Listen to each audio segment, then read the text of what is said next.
الحمد لله نحمده ونستعينه ونستغفره ونؤمن به ونتوكل عليه ونعوذ بالله من شرور أنفسنا ومن سيئات أعمالنا من يهده الله فلا مضل له ومن يضلله فلا هادي له ونشهد أن لا إله إلا الله وحده لا شريك له ونشهد أن سيدنا ونبينا ومرشدنا ومولانا محمدا عبده ورسوله أما بعد فأعوذ بالله من الشيطان الرجيم بسم الله الرحمن الرحيم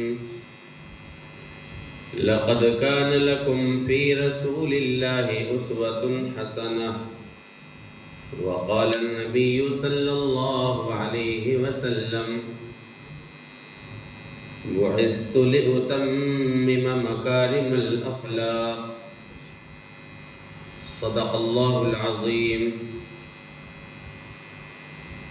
میرے محترم بزرگوں اور عزیز ساتھیوں، معزز علماء کرام،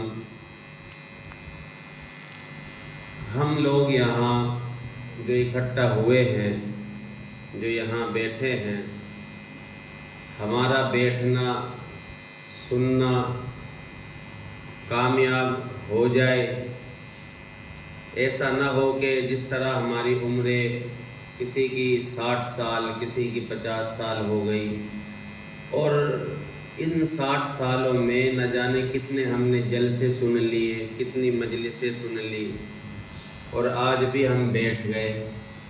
تو اتنے جلسے جلوس سننے کے بعد ہماری زندگی بدلی یا نہیں بدلی، اسے اگر ہماری زندگی نہیں بدلتی ہے تو پھر یہ جلسے جو ہم نے آج تک کیے اور یہ آج کی جو مجلس ہے جو ہم آج کر رہے ہیں، یہ کسی بھی کام کی نہیں ہے. اگر آپ لوگ یہ نیت کر کے نہیں بیٹھیں گے کہ یہاں سے سن کر کے جو جائے اس پہ عمل کریں گے انشاءاللہ، کریں گے انشاءاللہ، عمل کی نیت سے سنیں گے تو پھر تو کامیاب ہے یہ مجلس. اور اگر عمل کی نیت سے نہیں سنیں گے تو پھر تو ایسے جیسے پیچھے ہم جلسے کرتے ہوئے سنتے ہوئے آ رہے ہیں، ایسے ہی میں کچھ کہہ دوں گا، آپ بھی سن لیں گے، کھانا ہو جائے گا، اس کے بعد پھر اگلی مجلس کا جلسے کا انتظار. زندگی بدلی، زندگی کا کوئی پہلو بدلا، ہماری زندگی اب تک جیسے چل رہی تھی اس زندگی کو ہم نے نبی پاک صلی اللہ علیہ وسلم کے نمونے کے طور پر جو آپ اپنی زندگی بتا کے گئے ہیں، کیا ہم نے اس طرز پہ اپنی زندگی کو گزارنے کی کوشش نہیں کہہ رہا ہوں، سوچا بھی ہے یا نہیں سوچا؟ تو سوچ لیں گے آج ماشاءاللہ. میں یہ نہیں کہتا کہ بڑا مجمع ہی اچھا ہوتا ہے، یہاں کم سے کم 40-45 آدمی بیٹھے ہوئے ہیں، مجھے تقریباً 80 سے زیادہ کان سنیں گے. ایک آدمی کتنے کان ہوتے ہیں؟ 2. تو 40 آدمی وہ کتنے ہو گئے؟ 80 سے زیادہ کان ہوں گے یہاں ماشاءاللہ. تو اگر ان کانوں نے میری بات سنی، حضرت بیٹھے ہیں ان کی بات سنی، حضرت مولانا بیان کر کے گئے، ذرا سا بھی سوچ کر کے کہ جو ہمارے بزرگان دین زندگی گزار کے گئے ہیں عشق رسول میں، تو ہم بھی اسی طریقے سے گزارنے کی کوشش کریں گے تو انشاءاللہ یہ مجلس کامیاب ہوگی. چھوٹی بھلے ہی ہو یہ مجلس چھوٹی بھلے لگ رہی ہو کہ بھائی تھوڑے سے آدمی نہیں، ایک ہی آدمی کافی ہے چنگاری کے لیے. تو ایک ہی چنگاری کافی ہے، آگ کے ایک ہی تیلی کافی ہے سب کو جلانے کے لیے، یا نہیں؟ ایک چھوٹا سا اگر دل میں ذرا سا یہ بات پیدا ہو گئی کہ عشق رسول کیسے ہوتا ہے تو انشاءاللہ پھر زندگی بدل جائے گی. حضرت خواجہ معین الدین اجمیری رحمۃ اللہ علیہ، ان کے ایک پیر تھے خواجہ عثمان ہارونی رحمۃ اللہ علیہ. خواجہ معین الدین چشتی اجمیری رحمۃ اللہ علیہ کے پیر کون تھے؟ بول دو بھائی. خواجہ، ہمیں تو صرف خواجہ اجمیری کا پتہ ہے، یا وہاں کے چادر چڑھے ہیں وہاں کا پتہ ہے، یا وہاں وہ کھچڑا بنتا ہے اس کا پتہ ہے، وہاں پہ جو ہے بکرے چڑھائے جاتے ہیں ان کا پتہ ہے. لیکن خواجہ اجمیری رحمۃ اللہ علیہ کی زندگی کا نہیں پتہ، ان کے بچپن کے حالات کا نہیں پتہ. بس اتنا پتہ کہ کسی کے کچھ اوپرا پرایا ہو جائے اور اٹھا کے وہاں لے جائے، اور پھر جو وہاں تماشے ہوتے ہیں، جو دھمال ہوتے ہیں، ان کا پتہ ہے. آگے ان کی زندگی کیسے گزری، نبی پاک صلی اللہ علیہ وسلم کو آپ سے کتنی محبت تھی، یا آپ کو اللہ کے نبی سے کتنی محبت تھی، یہ ان کی زندگی کے واقعات پڑھ کے پتہ چلتا ہے. تو حضرت خواجہ اجمیری رحمۃ اللہ علیہ ایک مرتبہ اپنے شیخ کی مجلس میں بیٹھے ہوئے تھے عشاء کے بعد. تو آپ نے فرمایا کہ کل کو جو میرے پیچھے فجر کی نماز پڑھے گا وہ جنتی، اور جو اس راز کو کسی کو بتا دے گا وہ دوزخی. سمجھ میں آ رہی بات؟ جو اس بات کو کسی تک پہنچا دے گا، دوسرے تک پہنچا دے گا میرے اس راز کو، تو وہ دوزخی ہے، اور جو میرے پیچھے فجر کی نماز پڑھ لے گا وہ جنتی ہے. اور یوں کہہ کے مجلس برخاست کر دی گئی. تو اب خواجہ سب اپنے اپنے جو ہے خانقاہ میں چلے گئے. اب حضرت خواجہ معین الدین چشتی اجمیری رحمۃ اللہ علیہ پڑے ہوئے کروٹیں بدلنے لگے، اور دل میں خیال آیا کہ جس امت کے لیے میرے نبی نے پتھر کھائے ہوں، گالیاں سنی ہوں، اور جس امت کے لیے میرے نبی نے نہ جانے کیسے کیسے ظلم برداشت کیے ہوں، جس نبی نے اس امت کے لیے اونٹ کی اوج ان کے سر پہ لا کے رکھ دی گئی ہو، اور جس نبی نے اس امت کے لیے اپنی ایک ایک وقت میں 2 بیٹیوں کو طلاق ہو گئی ہو، جس امت کے لیے میرے نبی نے نہ جانے کتنے ظلم برداشت کیے، وطن چھوڑنا پڑا، گھر چھوڑنا پڑا، اہل و عیال چھوڑنے پڑے، تو آج معین الدین تو جائے جنت میں اور وہ امت جائے دوزخ میں. تو یہ سوچ کر کے فوراً اٹھے اور گھر پہ ایک ایک دروازے پہ دستک دینی شروع کی، اور ایک ایک دروازہ کھٹکھٹایا، اور یوں کہا کہ صبح کو فجر کی نماز میرے پیر کے پیچھے پڑھے. وہ کہتے نہیں کہ دعوت کیا ہے، دعوت کہاں سے آئی، کہ کیسے جو ہے کہاں سے آئی یہ دعوت کا کام. یہ دیکھو ہمارے اسلاف نے بھی دعوت کا کام کیا، یہ دعوت نہیں ہے کہ کیا کہہ رہے کہ میرے پیر کے پیچھے فجر کی نماز پڑھی. اب صبح کو جب حضرت نے جو ہے صبح نماز پڑھائی اور سلام پھیر کے جب دیکھا تو ایک بڑا اجتماع لگا ہوا تھا نمازیوں کا، یہاں تک کہ عورتیں بھی تھیں. تو حضرت نے فرمایا کہ میرا یہ راز کس نے افشا کیا ہے، کس نے کھولا ہے؟ تو سب خاموش ہو گئے. اس کے بعد پھر آپ نے پھر کہا، تو حضرت خواجہ معین الدین چشتی اجمیری رحمۃ اللہ علیہ گردن جھکا کر کے کھڑے ہو گئے اور یوں کہا کہ حضرت یہ غلطی مجھ سے ہو گئی. کیا کہا؟ یہ غلطی مجھ سے ہو گئی. تو حضرت خواجہ عثمان ہارونی رحمۃ اللہ علیہ نے فرمایا کہ مجھے دراصل یہ دیکھنا تھا کہ امت کا غم کس کے دل میں ہے، مجھے کیا دیکھنا تھا. اور فوراً اپنی پگڑی اتاری اور حضرت خواجہ معین الدین چشتی اجمیری رحمۃ اللہ علیہ کے سر پہ رکھی اور روانہ کر دیا. اور پھر دیکھا ہوگا، آپ نے سنا بھی ہوگا کہ کس طرح لوگ ان کے ہاتھوں پہ مسلمان ہوئے، کس طرح لوگ جو مرتد ہو گئے تھے دوبارہ سے یہ کلمہ پڑھا، اور کس طرح غیر مسلموں نے کلمہ پڑھا، اور کس طرح لوگوں نے کی لاکھ لوگوں نے ان کے ہاتھ پہ جو توبہ کی اور بیعت کی. یہی خواجہ معین الدین چشتی اجمیری رحمۃ اللہ علیہ کہ ایک مرتبہ آپ وضو کر رہے تھے تو ہاتھ میں خلال کرنا بھول گئے انگلیوں میں سے. یہ خلال کرنا ہے نا، یہ خلال ہوتا ہے ایسے. تو یہ یا تو سنت ہے یا مستحب ہے. تو جیسے ہی خلال کرنا بھول گئے آواز آئے معین الدین ہم سے محبت کے دعوے کرتا ہے اور ہمارے طریقے کو چھوڑتا ہے. تو اب صرف یہ سننا تھا، فوراً رونا شروع کر دیا اور روتے رہے. یہاں تک کہ جتنے مریدین حضرات تھے وہ پوچھتے رہے کہ حضرت کیا ہوا، ہم سے کوئی غلطی ہو گئی، کچھ بتا تو دو۔ تو حضرت خواجہ معین الدین چشتی اجمیری رحمۃ اللہ علیہ روتے رہے، 3 دن ہو گئے، نہ کچھ کھایا نہ پیا، بس رونا نماز پڑھنا، رونا نماز پڑھنا۔ یہاں تک کہ ان کے ایک مریدین خاص میں خاص ہوتے ہیں، ان کے ایک مرید خاص تھے خواجہ ابو اللیث رحمۃ اللہ علیہ، انہوں نے آ کر کے حضرت کے پاؤں پکڑ لیے اور یوں کہا کہ ایک مرتبہ میں ہماری غلطی بتا دیں، ہم آپ سے معافی چاہتے ہیں، سب کے سب آپ سے معافی چاہتے ہیں۔ تو حضرت نے فرمایا نہیں نہیں ابو اللیث، غلطی تو مجھ سے ہوئی ہے۔ کہ حضرت آپ سے غلطی؟ آپ تو ہر وقت قرآن پڑھتے رہتے ہو۔ ایک مرتبہ کسی نے کہہ دیا کہ تم تو 80 سال کے ہو گئے اور 80 سال کے بعد جو ہے قرآن بھولنے کی بیماری لگ جاتی ہے، بھولنے کی، کیونکہ بڑھاپے میں ایسا ہی ذہن ہو جاتا ہے، اور آپ تو قرآن بھول جاؤ گے۔ تو حضرت خواجہ معین الدین چشتی اجمیری رحمۃ اللہ علیہ یوں سن کر کے رونے لگے، اور پھر اس کے بعد آپ کا یہ معمول رہا 10 سال تک کہ آپ جو ہے صبح کو ایک قرآن پورا کرتے ہیں اور رات کو ایک قرآن پورا کرتے ہیں۔ تو حضرت نے فرمایا نہیں نہیں ابو اللیث، غلطی تو مجھ سے ہوئی ہے۔ تو انہوں نے کہا کہ نہیں حضرت آپ سے غلطی نہیں ہو سکتی۔ کہا کہ میں 3 دن پہلے وضو کر رہا تھا اور خلال کرنا بھول گیا، آواز آئی کہ معین الدین ہم سے محبت کے دعوے کرتا ہے اور ہمارے طریقے کو چھوڑتا ہے۔ تو فوراً یہ سو کہہ کر کے پھر رونے لگے، پورا مجمع رونے لگا۔ اس کے بعد پھر آواز آئی کہ معین الدین ہم تم سے محبت کرتے ہیں، جاؤ ہم نے تمہاری غلطی کو معاف کر دیا۔ تو یہ ہمارے بزرگوں کے واقعات، یہ ہمارے بزرگوں کے جو مزارات ہیں، یہ چڑھاوے چڑھانے کے لیے نہیں ہیں، ان کے جو واقعات ہیں، ان کی جو زندگی ہے، ان کو پڑھ کر کے اس پہ عمل کرنے کے لیے۔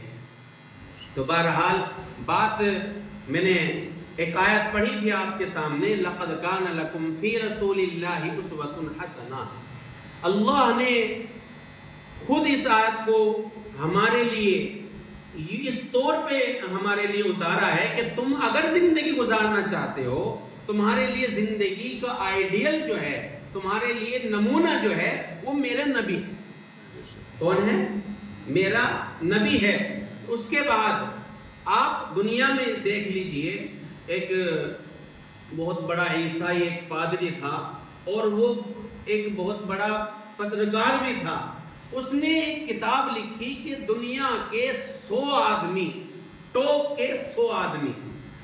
اب اس نے ان 100 آدمیوں کی زندگیوں کو کھنگالا اور اس میں اپنے جو نبی تھے حضرت عیسیٰ علیہ السلام کو ماننے والا تھا، تو ان کی زندگی کو بھی پڑھا، اور اللہ کے نبی صلی اللہ علیہ وسلم حضرت محمد صلی اللہ علیہ وسلم کی زندگی کو بھی پڑھا، یہاں تک کہ دنیا کے جتنے بھی بڑے بڑے لوگ گزرے ہیں ان کی زندگی کو بھی کھنگالا۔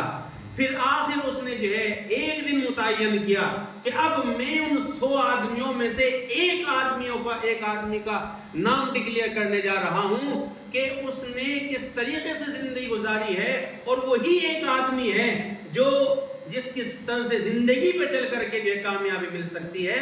باقی دنیا کے سارے آدمیوں کو میں نے دیکھ لیا، کسی میں کچھ کمی ہے اور کسی میں کچھ کمی ہے۔ اب جو ہے اس نے تاریخ مقرر کر دی، لوگ دنگ ہیں کہ اس نے 100 آدمیوں میں سے ایک آدمی کو چنا ہے، آخر وہ آدمی کون ہے؟ مجمع لگا ہوا ہے بہت زبردست، اور اس نے اعلان کیا کہ ان 100 ٹاپ آدمیوں میں سب سے اعلیٰ کردار کا جو مالک نکلا ہے وہ ہے مسلمانوں کا جو نبی ہے محمد صلی اللہ علیہ وسلم۔ یہ اعلان کیا اس نے۔ تو یہودیوں کی جو وہ کمیٹی تھی، عیسائیوں کی جو کمیٹی تھی، وہاں کے جو حالات تھے اس میں ایک ہلچل پیدا ہو گئی کہ تو نے یہ آخر کیسے کر دیا، کس وجہ سے تو نے یہ کہا ہے، آخر اس کا ہمیں ثبوت دے۔ تو اس نے کہا کہ میں نے ہر آدمیوں کو پڑھا ہے، لیکن ہر آدمیوں کے اندر کچھ نہ کچھ کمی نکلی ہے، لیکن یہ محمد عربی صلی اللہ علیہ وسلم ہے کہ جس کے اندر میں نے 3 صفتیں دیکھی ہیں، ان 3 صفتوں میں کوئی کھڑا نہیں اتر پایا، صرف محمد عربی صلی اللہ علیہ وسلم کھڑے اترے۔ کتنی صفتوں میں؟ 3۔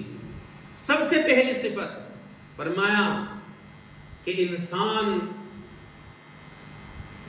کی جو گھر والی ہوتی ہے، ہر آدمی کی جو گھر والی ہوتی ہے، وہ جلدی سے اس پہ یقین نہیں کرتی، یا نہیں بھائی؟ آپ کی تو کرتی ہو۔ انسان جو ہر آدمی کی گھر والی ہے تو وہ جلدی سے اس پہ یقین نہیں کرتی، یہاں تک کہ چاہے کتنا ہی بڑا پیر بھی ہو جائے، ولی بھی اٹھ جائے، اڑ کے بھی دکھا دے وہ، پھر بھی یوں کہے گی کہ ٹیڈھا ہی ٹیڈھا اڑ رہا تھا، اچھا تو تھا تو ٹیڈھا اڑ رہا تھا تو۔ یہاں تک کہ دنیا میں کوئی انسان ہوگا کہ جس کی بیوی اس پہ جو ہے یقین کر لیتی ہوگی، لیکن قربان جائیے محمد عربی صلی اللہ علیہ وسلم پر کہ آپ کی زندگی میں سب سے پہلی خاتون جو آئی ان کا نام تھا حضرت خدیجہ رضی اللہ تعالی عنہا۔ جس وقت آپ پر وحی نازل ہوئی اور آپ بے چینی کے عالم میں گھر تشریف لائے تو آپ نے کہا زملونی زملونی، مجھے چادر اڑا دو، مجھے کملی اڑا دو۔ اور آپ نے جب وہ چادر اوڑھی اور آپ ڈر کے مارے لیٹے رہے، کب کپا رہے ہیں، تو شفقت کا ہاتھ پھیرا بیوی نے اور یوں پوچھا کہ آپ کو کیا ہو گیا، آپ کس وجہ سے گھبرا رہے ہیں؟ آپ تو یتیموں کے بے سہاروں کے سہارا ہیں، یتیموں کے ماں و ملجا ہیں، آپ تو کام جس کا کوئی کام نہ بنتا ان کا کام بنانے والے ہیں، آخر آپ اتنے پریشان کیوں ہیں؟ آپ کو تو کوئی پریشان کر ہی نہیں سکتا۔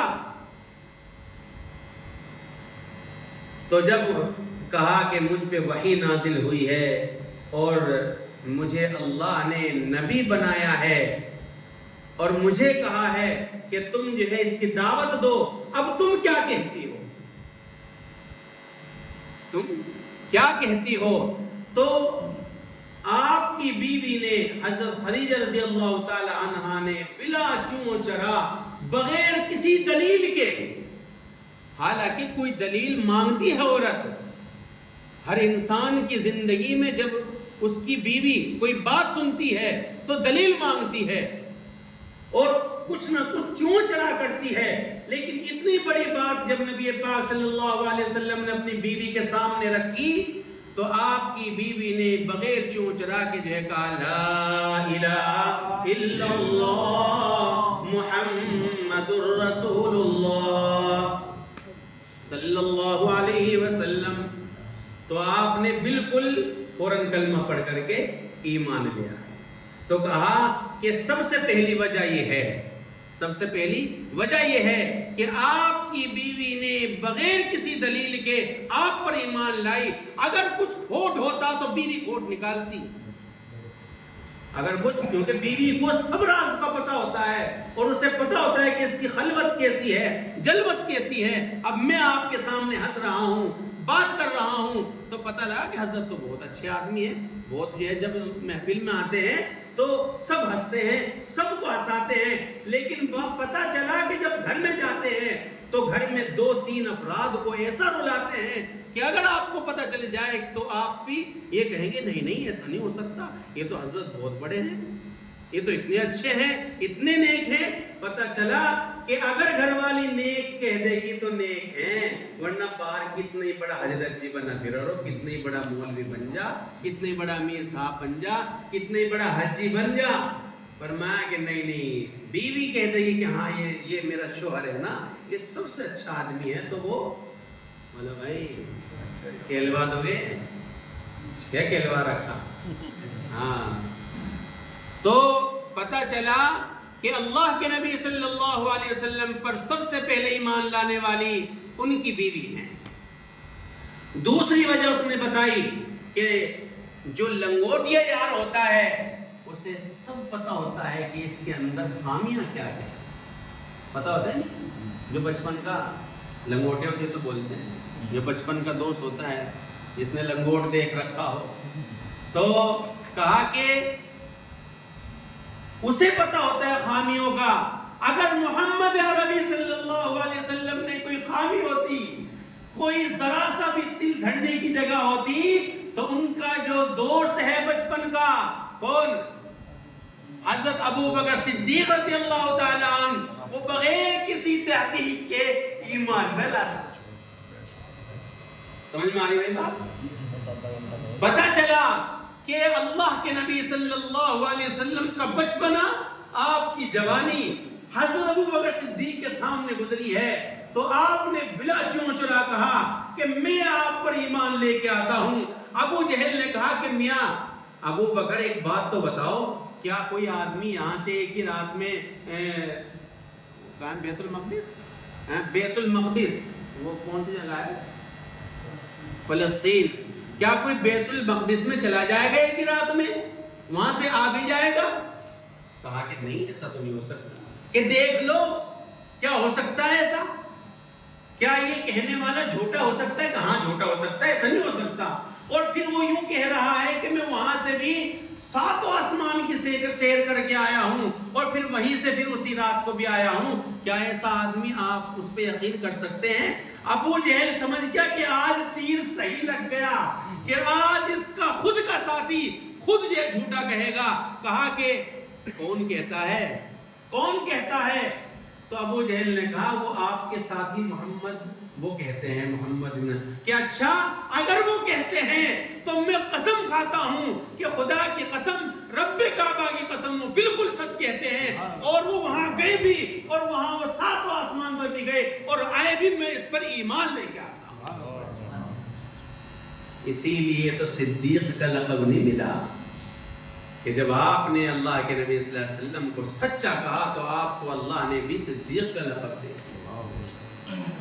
تو اس شخص نے کہا، اس پادری نے کہا کہ اگر کچھ کھوٹ ہوتا، اگر کہیں کچھ دل دھڑنے کی جگہ ہوتی، اگر آپ کی زندگی میں کوئی بات ہوتی تو ان کا ساتھی ایمان نہ لاتا آپ پر۔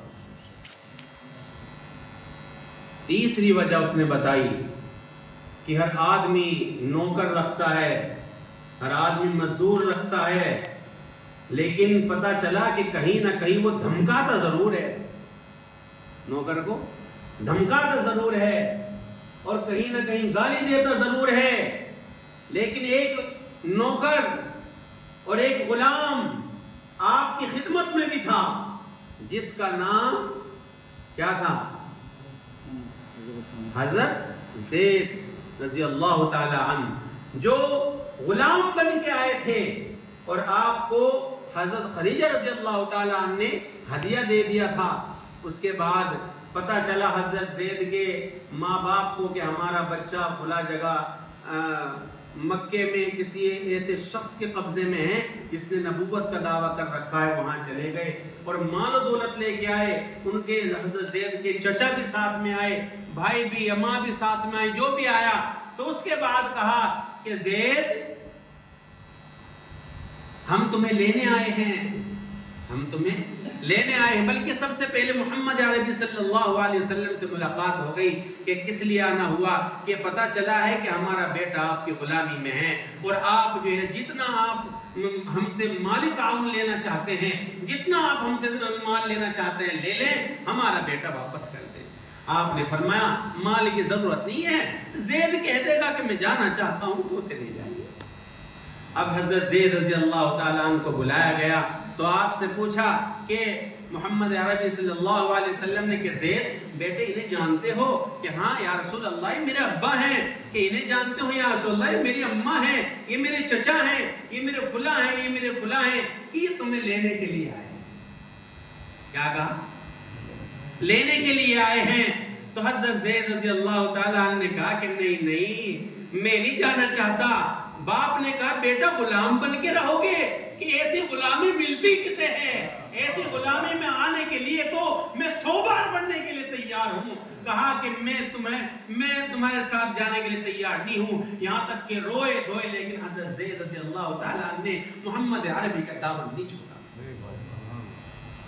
تو اگر مالک میں کچھ کھوٹ ہوتا تو نوکر بتا دیتا، نہیں بتا دیتا؟ نوکر بتاتے نہیں کہ یہ اگر کسی کا کھوٹ جاننا ہو تو اس کے گھر کے نوکر کو پکڑ لو، وہ ساری بات بتا دے گا اندر کی۔ تو پتا چلا اس شخص نے کہا کہ اگر کوئی کھوٹ ہوتا تو غلام بتاتا۔ تو یہ 3 آدمی ہیں جو بغیر چون چرا کے ایمان لے کے آئے، اور یہی انسان کی زندگی کے بہت اہم ترین شخص ہوتے ہیں۔ ایک تو بیوی، دوسرے بچپن کا ساتھی، اور تیسرے نوکر، غلام، نوکر. تو اس لیے میرے محترم بزرگ و دوستو، یہ کیوں لے کے آئے ایمان، یہ سمجھنا ہے بس. اس کے بعد میری بات کریں، یہ کیوں لے کے آئے ایمان. میں نے ایک حدیث پڑھی تھی، بعثت لأتمم مکارم الاخلاق یا صالح الاخلاق. فرمایا کہ میں جو مبعوث کیا گیا، میں جو بھیجا گیا، وہ اچھے اخلاق پھیلانے کے لیے، اچھے اخلاق دکھلانے کے لیے، اچھے اخلاق بتلانے کے لیے بھیجا گیا. اچھے اخلاق کا پتہ کہاں سے چلے گا؟ اچھے اخلاق کا پتہ میں نے ابھی بتایا تھا کہ گھر سے چلے گا. اچھے اخلاق کا پتہ کہاں سے چلے گا؟ ماں باپ سے چلے گا. جس کے ماں باپ یوں کہہ دیں گے کہ میرا بیٹا سب سے اچھا، تو وہ سب سے اچھا ہے. جس کی بیوی یوں کہہ دے گی کہ میرا گھر والا سب سے اچھا، تو وہ سب سے اچھا ہے. کیونکہ اخلاق دکھانے کی سب سے مین جگہ جو ہوتی ہے وہ گھر ہوتا ہے. بھائی سونے لگ گئے، بھائی اسے اٹھائیے. کیا ہوتا ہے؟ یہ کتنے ہیں؟ 2. سو نہیں رہا ہوں. تو اخلاق کہاں دکھائے جاتے ہیں سب سے زیادہ؟ گھر میں. کہاں دکھائے جاتے ہیں؟ بیوی کے سامنے. اللہ کے نبی صلی اللہ علیہ وسلم نے فرمایا کہ تم میں سب سے بہترین شخص وہ ہے جو اپنی گھر والی کے ساتھ اچھا ہو. سب سے بہترین. اور ہم نماز پڑھ کے سوچ رہے ہیں ہم تو بہترین ہو گئے. ہم مولوی بن کے سمجھ رہے ہیں ہم تو بہترین ہو گئے. ہم چلہ 4 مہینے لگا کے کیا سوچ رہے؟ ہم تو بہترین ہو گئے. اور اللہ کے نبی کیا کہہ رہے؟ تم میں سب سے بہترین شخص وہ ہے جو اپنے گھر والے کے ساتھ اچھا ہو. اور فرمایا میں اپنی گھر والیوں کے ساتھ سب سے اچھا ہوں. کیسے اچھے ہیں؟ آپ نے فرمایا کہ میں جب گھر میں جاتا ہوں تو سلام کرتا ہوں. آپ بھی کرو گے؟ کیسے کرو گے؟ کیوں شرم نہیں آ رہی ہے؟ اب اتنی زندگی ہوگی اب تک تو کرا نہیں. یہاں جو ہم بیٹھے ہیں سیرت نبوی صلی اللہ علیہ وسلم کے لیے تو بیٹھے ہیں. اور آپ کی سیرت کیا ہے گھر میں جانے کی؟ سب سے پہلے سلام کرنا. تو مرنے سے پہلے یہ وہ سنت اپنے اندر لے کے آؤ گے انشاءاللہ. سلام کرو گے گھر والوں کو. اور اگر وہ یہ کہہ رہے کیا سلام کر رہے ہو، پھر کیا کہو گے؟ میں کرتا ہی نہیں. نہیں کوئی ہنسے یا نہ ہنسے، مجھے انشاءاللہ اس سنت کو زندہ کرنا ہے بھائی. کر لیں. دوسرے ایک سنت ہے اللہ کے نبی صلی اللہ علیہ وسلم کی کہ آپ جو ہیں گھر میں دسترخوان بچھا کر کے اس پہ کھانا کھاتے تھے. کھائیں گے انشاءاللہ؟ یہ اپنی تھالی الگ لے لیں گے، اپنی چنگیری الگ لے کے بیٹھیں گے. بچے کھا رہے نہیں کھا رہے، بیوی نے کھانا کھایا نہیں کھایا، ماں باپ نے کھانا کھایا، کوئی پوچھنا نہیں. جلدی کھانا لیا اور کھا کر بچھا لیں گے دسترخوان. اس پہ وہی جو ہے بچوں کو بھی بٹھانا ہے، بیوی کو بھی بٹھانا ہے، ماں باپ ہوں انہیں بھی بٹھا لو. بٹھا لیں گے؟ ہاں. کیا سنت ہو گئی یہ گھر کی؟ یہ گھر کا دین ہے بھائی. کیا ہے؟ گھر کا دین ہے. یہ مسجد کا دین ہم سمجھ رہے کہ مسجد کے دین پہ زندگی گزر جائے گی. 5 ٹائم کی نماز پڑھ کے یہ سمجھ رہا آدمی کہ میں جنتی ہوں اور میں سب سے اچھا ہوں. اور یہ جو سوچنا ہے نا کہ میں سب سے اچھا ہوں، یہاں سے ہی شیطان کے قبضے میں آ جاتا ہے انسان. کیونکہ تکبر مال کا ہوتا ہے، جان کا ہوتا ہے، عزت کا بھی تکبر ہوتا ہے، علم کا بھی تکبر ہوتا ہے. یہ تکبر ٹوٹ جاتے ہیں. یہ تکبر تو ٹوٹتے ہوئے دیکھیں. مال ہے، شام کو ہے، صبح کو نہیں ہے. جاتے ہوئے دیکھا 18 لاکھ روپے لے کے آیا اور ہر دن میں 1 لاکھ روپے لگتے رہے. 1 لاکھ روپے لگتے رہے ایک انجیکشن کے. 18 دن میں 18 لاکھ صاحب ٹوٹ گیا. جان تھی بس صرف کیا ہوا کہ 3-4 دست لگے جو آگے گڈوں کا ست نکل گیا. یہ جو گال چمک رہے تھے نا یہ بھی بجھ گئے اور سکڑتے چلے گئے. پتہ چلا کہ جان میں بھی کچھ نہیں ہے, اس کا تکبر بھی جلدی ختم ہو جاتا ہے. اولاد کا بھی تکبر ہوتا ہے. فرمایا کہ اگر اولاد تمہاری ناکارہ نکل جائے تو وہ تکبر بھی ختم. لیکن ایک تکبر ایسا ہوتا ہے کہ اگر وہ لگ گیا تو سمجھو ختم ہے انسان. کیا ہے؟ نیکی کا تکبر. کہے گا میں اچھا, ہاں میں ہی اچھا بس. اور یہ جو سامنے بیٹھا نا یہ تو سنت بھی نہیں پڑھ کے گیا, یہ سب سے برا.